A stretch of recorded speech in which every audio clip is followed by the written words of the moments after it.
Hello grade 7 and 8s. This video is to explain what we are going to be doing tomorrow on Thursday. So what I would like you to do is watch this video. I'm going to ask you to take some notes so you are prepared for your lesson on Thursday. So we are starting our new GIMP unit, and what we're going to be doing is each Thursday we are going to be working on this. As you know, Wednesday we're doing our HTML coding. We're going to stick with that. Thursdays we're going to be using for our GIMP unit in design and technology. So the first project we're going to do is creating a clone photograph, also known as a multiplicity photograph. If you want to get some more ideas of what it could look like, please feel free to Google it. There's tons of really great examples and some really funny ones.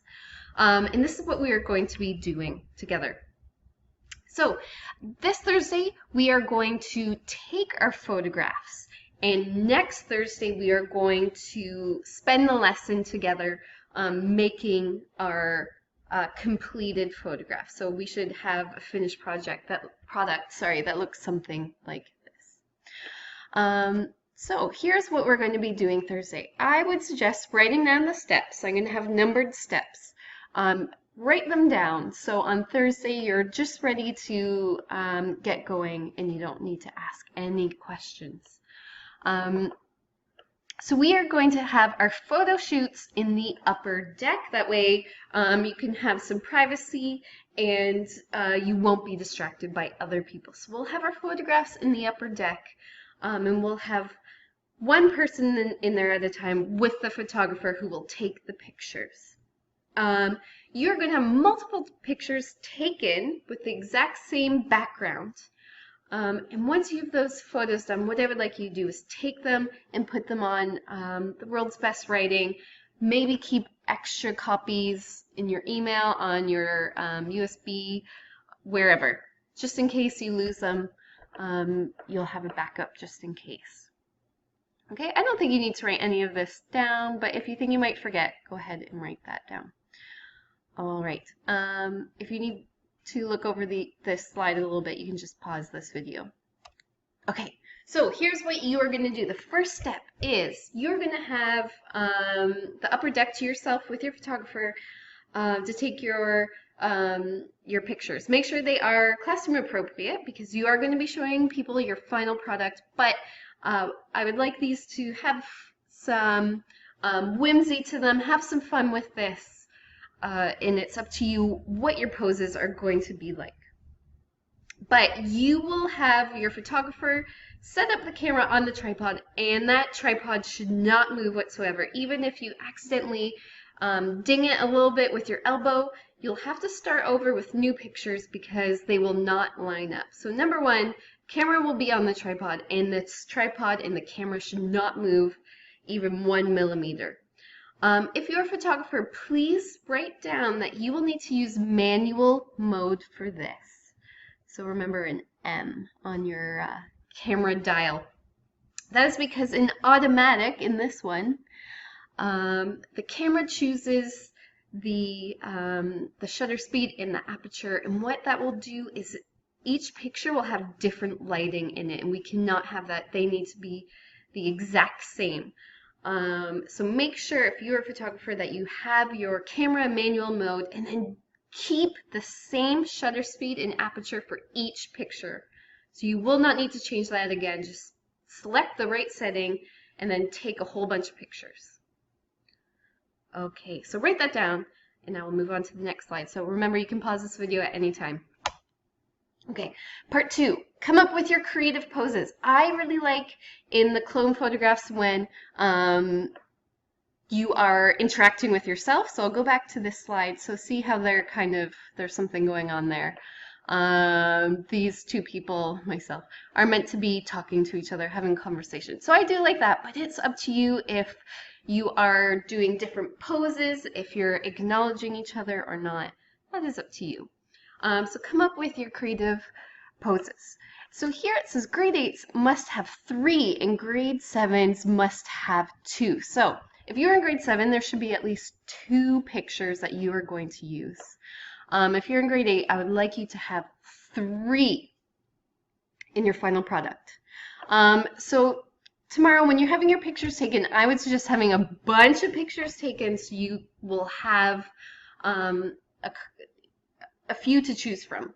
But in the end, grade 7s must have 2 and grade 8s must have 3. Grade 8s, if you want to go ahead and have 4 versions of you in the picture, so 1, 2, 3, and then there's one more there, go for it, but minimum 3. Grade 7, same goes for you. If you want to have one more of you in the picture, that's fine, but you must have a minimum of 2 in your final picture. Okay? Don't let your poses overlap. So when you're taking your pictures, you might have a few that seem to cross over, but in the end, see how they're not touching, one is not behind the other. Same with these. You can see that they're occupying their own space. Make sure that you do that for your pictures as well. So make sure the poses don't overlap. If they do by accident when you're looking through the final, the pictures on your laptop, that's okay, but make sure you have some that aren't overlapping. Okay, and last part is, after you have your pictures taken, put them on the M Drive, or if you're using your own laptop, put them on your desktop or whatever, but make sure you have those photos somewhere on the laptop that you can access, okay? For the photographers, take a whole bunch of pictures of that person so they have a bunch to choose from. So if some overlap by accident, that's okay because they will have more to choose from. So I would say maybe take 6 to 10 pictures. And you know what people are like when you're looking at photos of yourself, you're like, oh, that's not a good one. Oh, that's not a good one. So that they have a bunch of pictures they can choose from so that they're in their final picture, they'll have 2 that they're happy with or 3 if they're in grade 8. If you're wondering what on earth I'm talking about, here are some examples, okay? So, we have SpongeBob, and he is going to make a clone photograph of himself. So in one picture, he's occupying this part of this setting. So he's jumping on the couch. He has another picture of himself where he's jumping above the coffee table, and he's in the center of the frame. And then he has a third picture where he's lifting weights on the footrest, okay? So in the end, you should have, maybe he had a bunch of other pictures, but these are his 3 favorites. So these, if you're a photographer or if you're the person, make sure that you have at least, well, 2 if you're in grade 7 or 3 if you are in grade 8, okay? So your final product, when you have them on your M Drive or your desktop, you should have a whole bunch where you are in one part of the frame, then another part of the frame, and then the last part of the frame. Okay, so here again are some more examples of some really good clone photographs. So we have some teenagers who've made their own here. So we have a girl who's running through the forest, doing something a little bit goofy. And then we have this guy who's doing the see no evil, hear no evil, speak no evil picture. It's up to you what you want to happen in your clone photograph. If you want to have one where you're wearing a hat, one where you're wearing a scarf, that sounds fun. Feel free to do that. So we'll have some fun with this. Okay? If you need to watch this video again, feel free. You can rewatch it and write down all those steps or write down any bullet points you think I may have spoken but didn't write on the slide. You can do that.